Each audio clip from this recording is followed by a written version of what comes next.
दोस्तों, स्वागत है आपका हमारे चैनल पर। अगर आप भी अनुपमा सीरियल के सच्चे फैन हैं, तो चैनल को सब्सक्राइब करना बिल्कुल मत भूलिए। आज के एपिसोड के दूसरे पार्ट की शुरुआत में अनुपमा ईशानी को दिलासा देती है और उसे उसके दर्द से बाहर निकलने की हिम्मत देती है। ईशानी कहती है कि पहले उसे अंधेरा परेशान करता था, लेकिन अब तो रोशनी भी चुभने लगी है। इस पर अनुपमा उसे समझाती है कि जब कोई लंबे अंधेरे से बाहर आता है तो रोशनी आंखों में चुभती जरूर है, लेकिन धीरे धीरे उसकी आदत पड़ जाती है। अनुपमा फोन की टॉर्च से एक चित्र बनाकर उसे दिखाती है और कहती है कि नजरिया बदलो तो जिंदगी की हर चीज खूबसूरत लगेगी।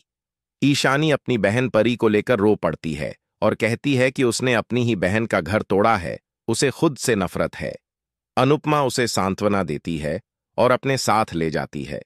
वहीं दूसरी ओर माही अपनी मेहंदी का फीका रंग देखकर परेशान होती है।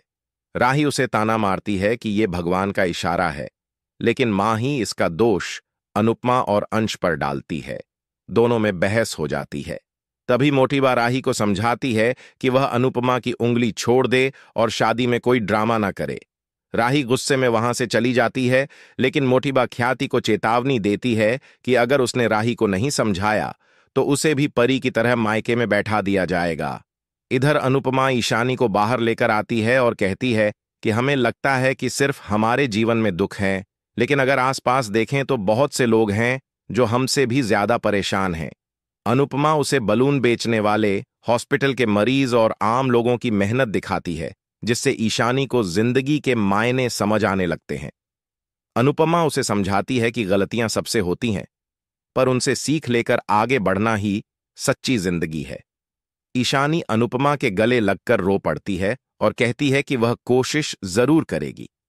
अनुपमा उसे आइसक्रीम लाने को भेजती है।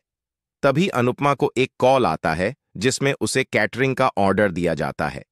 अनुपमा पहले मना करती है, लेकिन ऑर्डर देने वाला फोन काट देता है। अनुपमा सोच में पड़ जाती है कि अनु की रसोई को बंद हुए 1 साल हो गया है, फिर अचानक ये ऑर्डर कैसे मिला।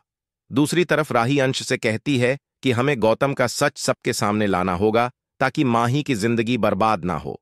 लेकिन अंश मना कर देता है और कहता है कि गौतम बहुत चालाक है, हमें कोई सबूत नहीं मिलेगा। वह राही को सलाह देता है कि वह अपने और प्रेम के रिश्ते पर ध्यान दे। उधर अनुपमा अनु की रसोई में जाती है। पुरानी यादें ताजा होती हैं और वह सोचती है कि शायद यह ऑर्डर कोई इशारा है। अनुपमा परेशान होकर कहती है कि उसे सब कुछ फिर से जीरो से शुरू करना होगा। अगले दिन गौतम को पता चलता है कि प्रेम ने कंपनी के अकाउंट से पैसे निकाले हैं। वह हैरान होता है और जांच करने का सोचता है। इस बीच माही आती है और गौतम उसे रोककर प्यार से कहता है कि आज उसकी हल्दी है, बस उसी पर फोकस करे। गौतम अंदर ही अंदर अनुपमा से बदला लेने की योजना बनाता है। अनुपमा कैटरिंग की तैयारी में लग जाती है। ईशानी उसकी मदद करती है और पाखी खुश होती है कि ईशानी अब पहले से बेहतर है। अनुपमा पाखी से कहती है कि हमें ईशानी को काम में व्यस्त रखना होगा ताकि उसका ध्यान बंटा रहे।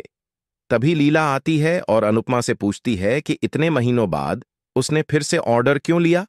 अनुपमा कहती है कि इस ऑर्डर ने उसकी अनु की रसोई को फिर से जिंदा कर दिया है। वह कहती है कि खाना बनाना उसके लिए थेरेपी जैसा है और शायद किसी दिन उसके खाने का स्वाद किसी की जिंदगी बदल दे। एपिसोड के अंत में लीला कहती है कि ऐसा खाना बनाओ कि मैं फूड कोमा में चली जाऊं, ताकि हल्दी में मोटीबा और गौतम को झेल सकूं।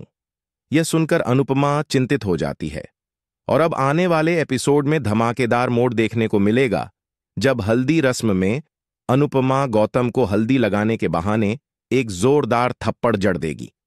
दोस्तों, आज का एपिसोड आपको कैसा लगा? हमें कमेंट करके जरूर बताएं और ऐसे ही अनुपमा के डेली अपडेट्स सबसे पहले देखने के लिए हमारे चैनल को लाइक, शेयर और सब्सक्राइब करना बिल्कुल मत भूलिए।